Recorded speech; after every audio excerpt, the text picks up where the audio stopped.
الحمد لله نحمده ونستعينه ونستغفره ونؤمن به ونتوكل عليه ونعوذ بالله من شرور أنفسنا ومن سيئات أعمالنا من يهده الله فلا مضل له ومن يضلله فلا هادي له ونشهد أن لا إله إلا الله وحده لا شريك له ونشهد أن سيدنا وسندنا ومرشدنا محمدا عبده ورسوله أرسله الله تعالى بالحق بشيرا ونذيرا وداعيا إلى الله بإذنه وسراجا منيرا أما بعد فقد قال الله تبارك وتعالى في كتابه المجيد والفرقان الحميد أعوذ بالله من الشيطان الرجيم بسم الله الرحمن الرحيم حافظوا على الصلوات والصلاة الوسطى وقوموا لله قانتين. وعن أم سلمة رضي الله تعالى عنه قال قال النبي صلى الله عليه وسلم الصلاة وما ملكت أيمانكم. وقال رسول الله صلى الله عليه وسلم أول ما يحاسب به العبد يوم القيامة الصلاة فإن صلحت صلح سائر عمله وإن فسدت فسد سائر عمله.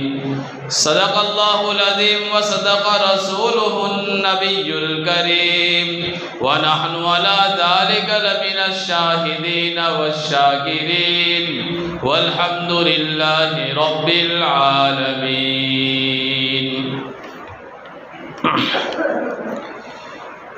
یہ امت گانے بجانے لگی ہے، یہ امت گانے بجانے لگی ہے، دنیا کو جنت بنانے لگی ہے. خوف خدا ان کے دل میں نہیں ہے، عذاب خدا کو بلانے لگی ہے. جو کرتی تھی مظلوموں کمزوروں سے ہمدردی، آج مظلوموں پہ ظلم ڈھانے لگی ہے. جس سے چہرہ چمکتا ہے 14ویں چاند کے مانند، وہ چہرہ بناتے شرمانے لگی ہے. لرزتے تھے جن کے ناموں سے قیصر و کسریٰ، آج آپس میں سر وہ کٹانے لگی ہے.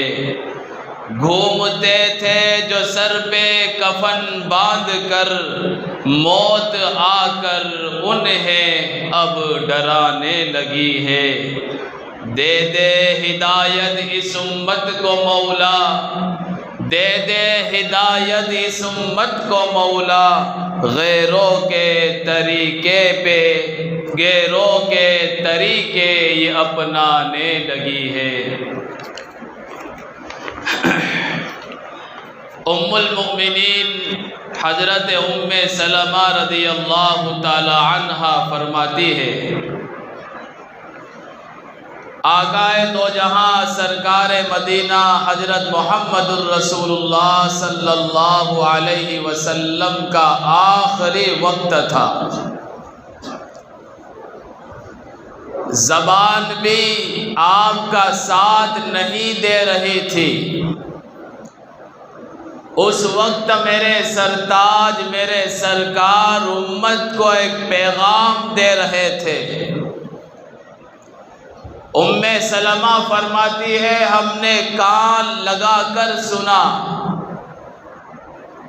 تو آقا دو جہاں صلی اللہ علیہ وسلم ارشاد فرما رہے تھے الصلاۃ الصلاۃ وما ملکت ایمانکم، کہ اے میرے امت کے لوگوں، اے مسلمانوں، اے کلمہ پڑھنے والوں، سنو، نماز کا اہتمام رکھنا، نماز کا اہتمام کرنا اور اپنے دست نگر لوگوں کے ساتھ اچھا سلوک کرنا، یہ اللہ کے نبی کی وہ آخری وصیت ہے جو انتقال سے چند گھنٹوں پہلے کی گئی۔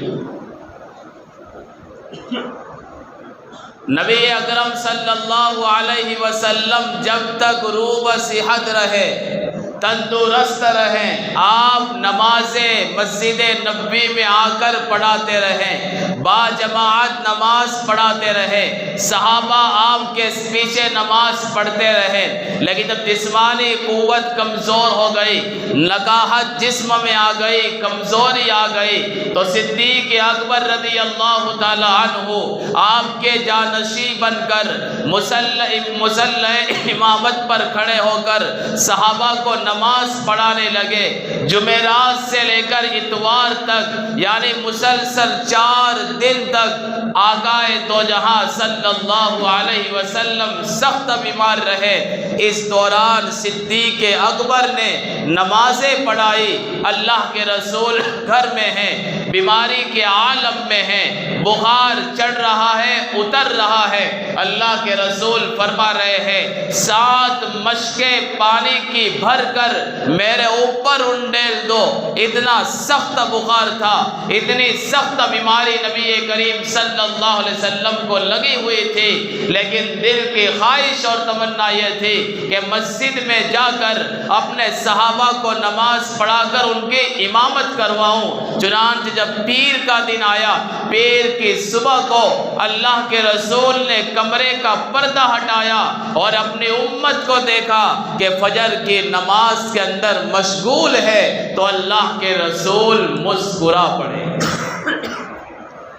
یہ ساری منظر کشی حضرت انس کھینچتے کرتے ہیں۔ انس بن مالک فرماتے ہیں پیر کی صبح کے اندر پیارے آقا نے اپنے حجرے کا پردہ ہٹایا، صدیق اکبر امامت کے مصلی پر موجود تھے، صحابہ آپ کی ابتدا میں نماز پڑھ رہے تھے، اللہ کے رسول نے پردہ ہٹایا، صدیق اکبر نے خواہش اور تمنا یہ کی کہ اللہ کے رسول کمرے میں سے آ کر امامت جو ہے کروائے، نماز پڑھائے۔ چنانچہ صدیق اکبر الٹے پاؤں پیچھے آنے لگے، صحابہ کی سب میں کھڑے ہونے کے لیے اللہ کے رسول نے اشارہ کیا کہ نماز پڑھاتے رہو، اور مسکرا کر اللہ کے رسول نے پردہ گرا دیا۔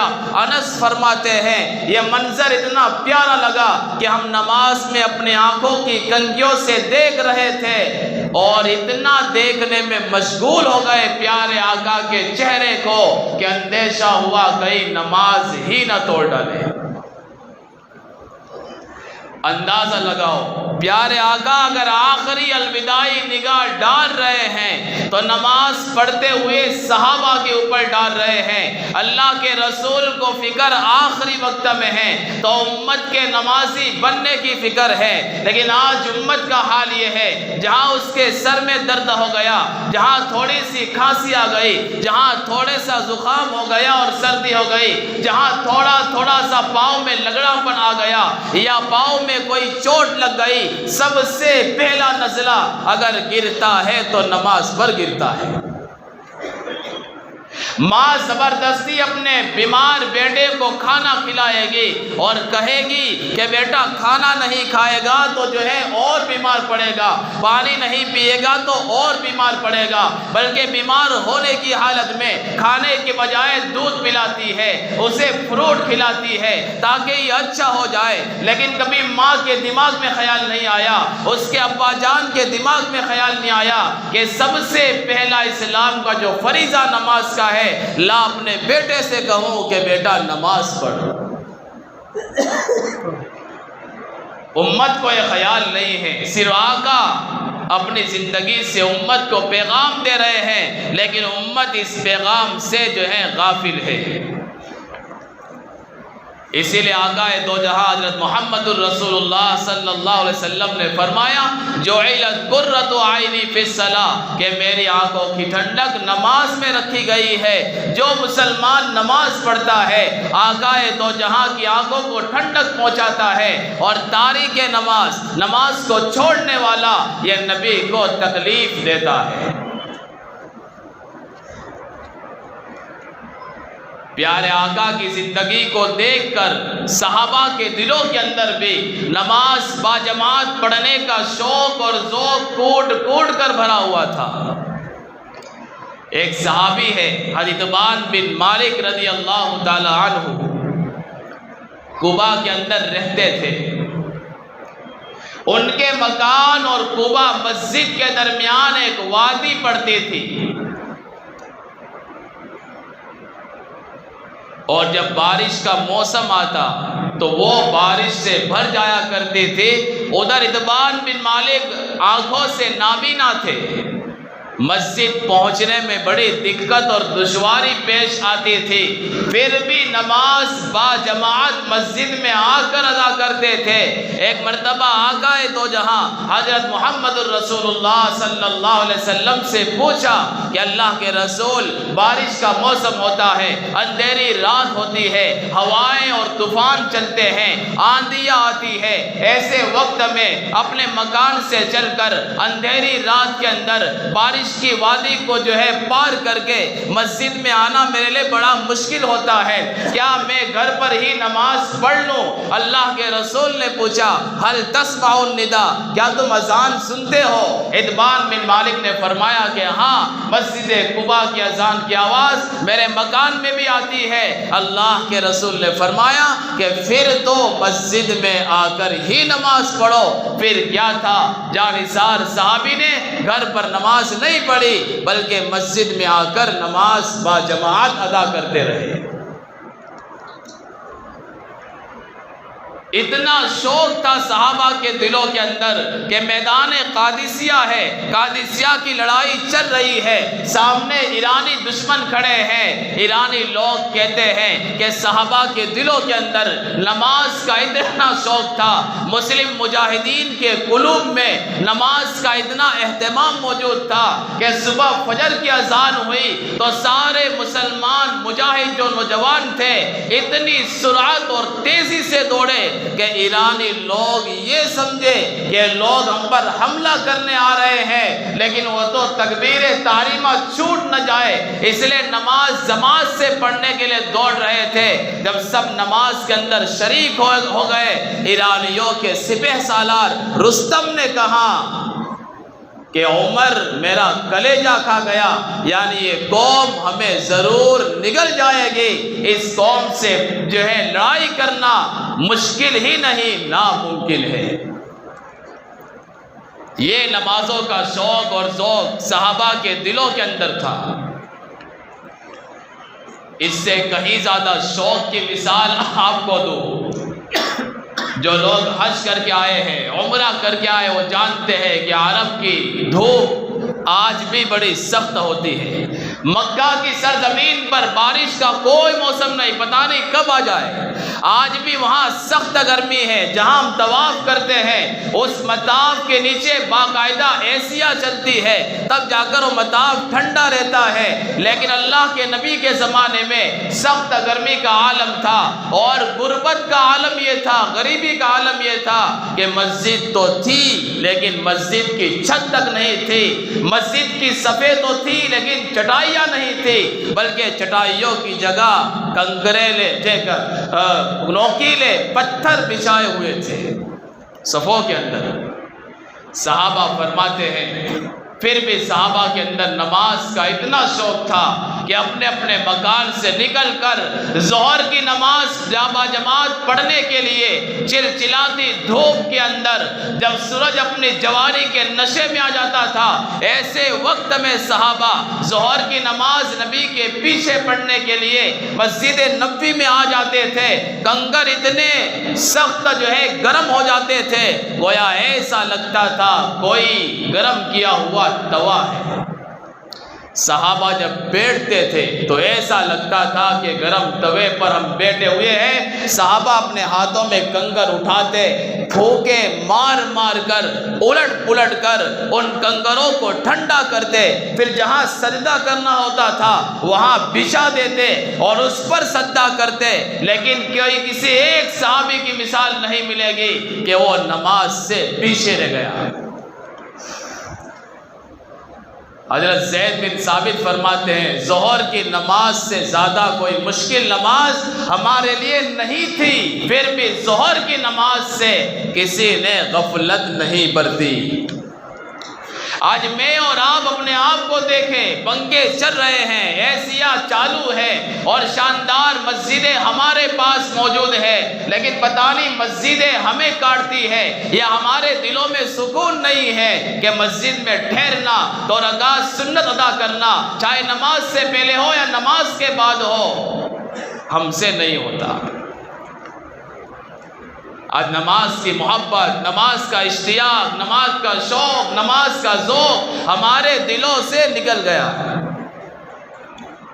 اللہ کے رسول نے فرمایا من ترک الصلاۃ متعمدا فقد کفر، جس نے جان بوجھ کر نماز چھوڑ دی وہ کافر ہو گیا۔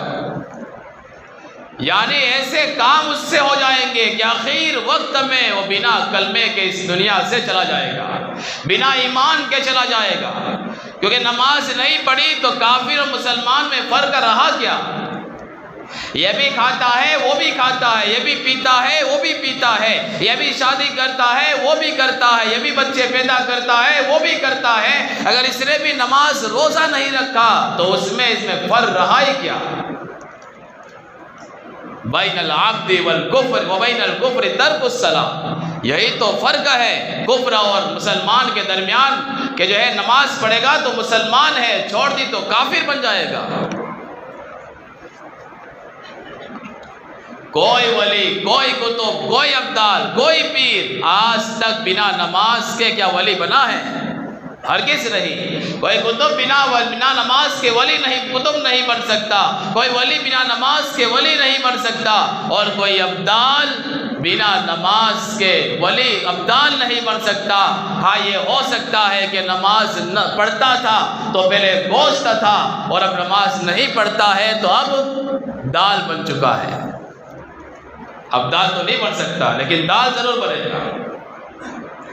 اس لیے اللہ کے رسول صلی اللہ علیہ وسلم نے جگہ جگہ نماز کی اہمیت کو بیان کیا ہے، اور صحابہ نے میدان جنگ کے اندر بھی نماز کو نہیں چھوڑا ہے۔ تلواروں کی جھنکار کے نیچے، خوناشام تلواروں کے سائے کے نیچے صحابہ نے نماز عشق ادا کی ہے۔ حضرت عمر مسلح امامت پر ہے، کسی نے آ کر پیچھے سے خنجر کا وار کیا لیکن بنا سلام کے نماز کو مکمل نہیں کیا۔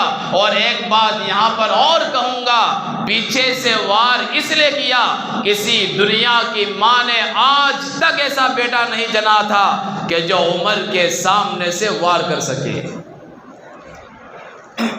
اس لیے اس نے پیچھے سے وار کیا لیکن نماز کو نہیں چھوڑا۔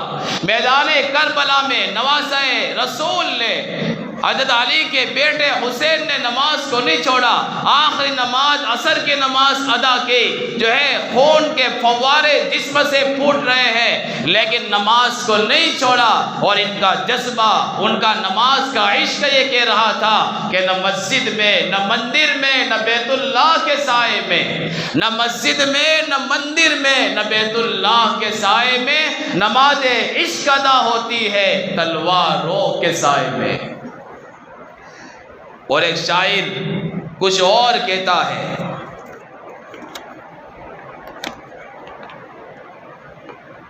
شہادت کے وقت بھی چھوڑی نہیں نماز، شہادت کے وقت بھی چھوڑی نہیں نماز، اے موت تو بھی دیکھ لے عبادت حسین کی، کہ عبادت دیکھنا ہے تو حسین کی دے، کہ نامہ آخری جو ہے وقت ہے، موت سر پر ہے، لیکن پھر بھی نماز کو نہیں چھوڑا، جبکہ نماز یہ اسلام کا اولین فریضہ ہے، نماز یہ ہماری روزی کا حل ہے۔ اللہ کے رسول کا وعدہ ہے کہ 5 وقت نماز کے اہتمام پر سب سے پہلا وعدہ کہ روزی میں برکت ہوگی۔ آج بھی کچھ لوگ پڑھتے ہیں لیکن اللہ کا امتحان لے لیں، یہ حدیث جہاں سنی کہ روزی میں برکت ہوگی آ گئے، لیکن نماز کا رکوع صحیح نہیں، نماز کا سجدہ صحیح نہیں، نماز کا قاعدہ صحیح نہیں، اپنا لباس تک کا ٹھکانہ نہیں، اب نماز پڑھ رہا ہے مہینے سے لیکن دکان ٹھپ ہے، دھندا مندہ ہے، کیا کہے گا کہ نبی نے تو کہا تھا کہ نماز سے روزی کا مسئلہ حل ہوگا، میں تو نماز کا پابند ہوں لیکن مسئلہ حل نہیں ہوا، اب وہ نماز چھوڑ دے گا۔ نماز اس سے نہیں پڑھنا ہے، بلکہ نماز تو ہم پر اسلام کا پہلا فریضہ ہے، اس لیے پڑھنا ہے۔ روزی کا مسئلہ اللہ حل کرے گا، لیکن نماز تو ہماری صحیح ہونا چاہیے، شرط ہے۔ سر ہو سجدے میں دل میں دغا بازی ہو، سر ہو سجدے میں دل میں دغا بازی ہو، ایسے سجدے سے بھلا کیسے خدا راضی ہو۔ جو میں سر بسجدہ ہوا کبھی تو زمین سے آئی صدا، جو میں سر بسجدہ ہوا کبھی تو زمین سے آئی صدا، تیرا دل تو ہے صنم آشنا، تجھے نماز میں کیا ملے گا۔ سجدے میں سجدے میں سر ہے، لیکن سر میں دکان ہے، سر میں مکان ہے، سر میں دنیا کے اور مسائل ہے، تو زمین بھی کہتی ہے سر تو جھکا رہا ہے، لیکن سر میں اور بہت سارے خیالات ہیں، ایسا سجدہ کر کہ ایسا لگے کہ رحمان کے قدموں میں سر رکھ دیا ہے، پھر دیکھ کہ نماز تیرے مسائل کو کیسے حل نہیں کرتی۔ نبی کریم صلی اللہ علیہ وسلم کا فرمان ہم نے بارہا سنا ہے کہ جو صبح میں نماز کے لیے جاتا ہے اس کے ہاتھ میں ایمان کا جھنڈا ہوتا ہے، اور جو بنا نماز کے بازار جاتا ہے اس کے ہاتھ میں شیطان کا جھنڈا ہوتا ہے۔ اب بتاؤ صبح ہماری 8 بجے ہو رہی ہے، 9 بجے ہو رہی ہے، شیطان کا جھنڈا ہاتھ میں لے جا کر اپنی دکان پر گاڑ دیتے ہیں، اب چاہے 1000 2000 کما لے، لیکن شیطانی رزق آ رہا ہے، شیطانی جو ہے مال آ رہا ہے، اب بتاؤ اس میں برکت ہوگی یا بے برکتی ہوگی؟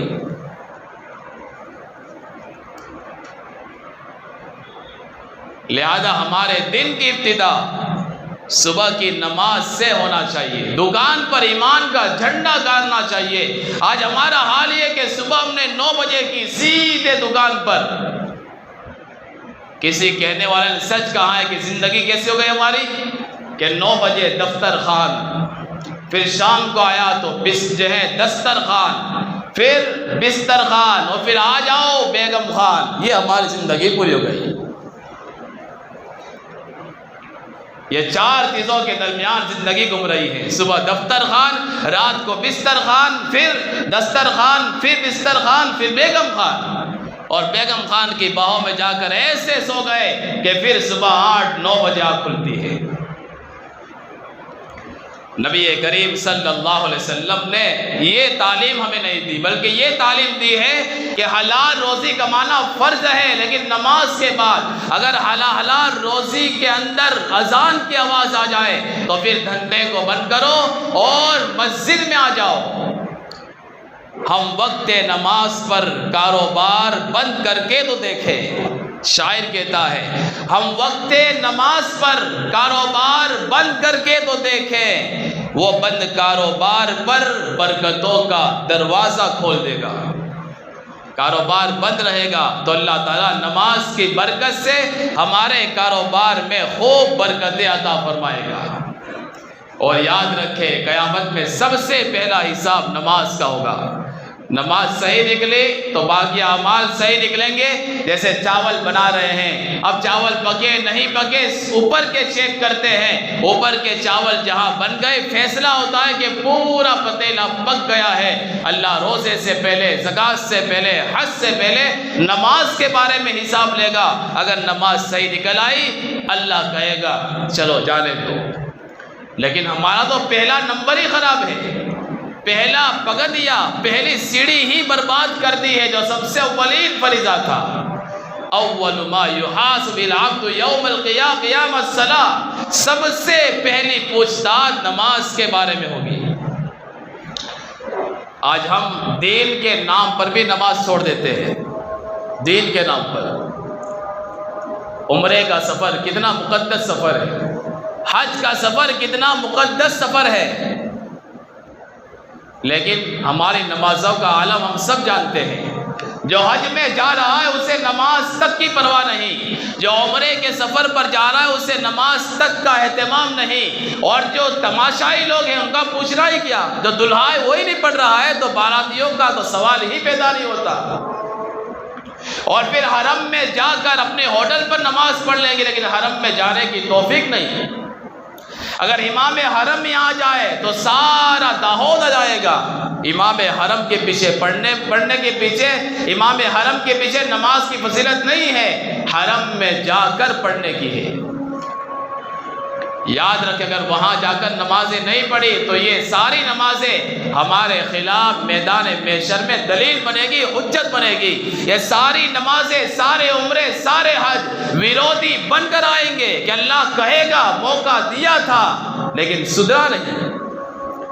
مالک مکان پنجرا رکھتا ہے، ٹماٹر رکھ دیا، گھی لگایا روٹی کے اوپر لگے رکھ دی، کیا اس کو چوہے سے محبت ہے؟ ہرگز نہیں.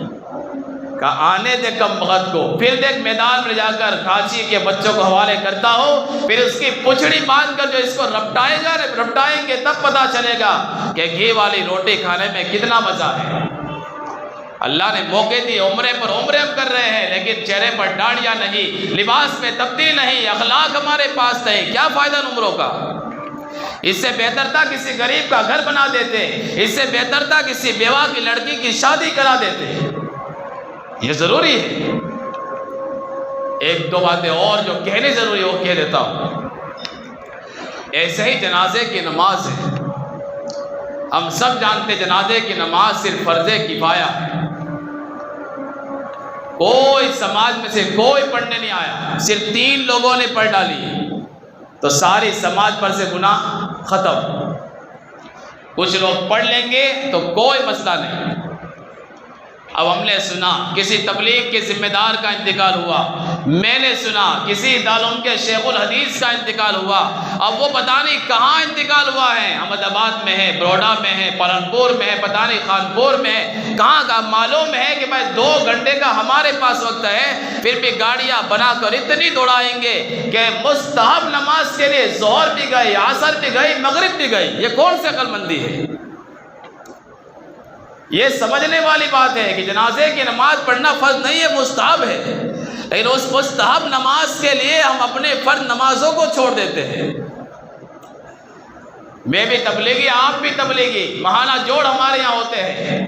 بانڈی بار ہوا، ردک پور ہوا، ببلود ہوا، یہاں ہوا. بھائی ترغیب دی جاتی ہے کہ ظہر وہاں پڑھنا ہے، لیکن نہیں. 1 بجے یہاں سے نکلیں گے، اب پہنچے 2 بجے ظہر کی نماز الگ سے پڑھ ڈالی. کوئی جماعت کا اہتمام نہیں. اب جو ہے وہ جوڑ ختم ہوا 4:30 بجے، اب معلوم ہے کہ 15 منٹ کے بعد جماعت کھڑی لگی، پھر داہود کا سفر، اب عصر بھی گئی. جوڑ میں کیوں جا رہا ہے؟ نماز کا اہتمام ہو، زندگی صحیح ترتیب پر آ جائے. لیکن ظہر بھی گئی، عصر بھی گئی. بتاؤ ایسی تبلیغ سے کیا فائدہ؟ میں نہیں کہتا کہ مت جاؤ، میں کہتا ہوں جائیں، لیکن جو ہمارے اکابر کی ترتیب ہے کہ بھائی ظہر وہاں جا کے پڑھنا ہے تو پہلے نکلے. ہم مستحب کاموں کے لیے فرض نمازیں کیوں چھوڑ دیتے ہیں؟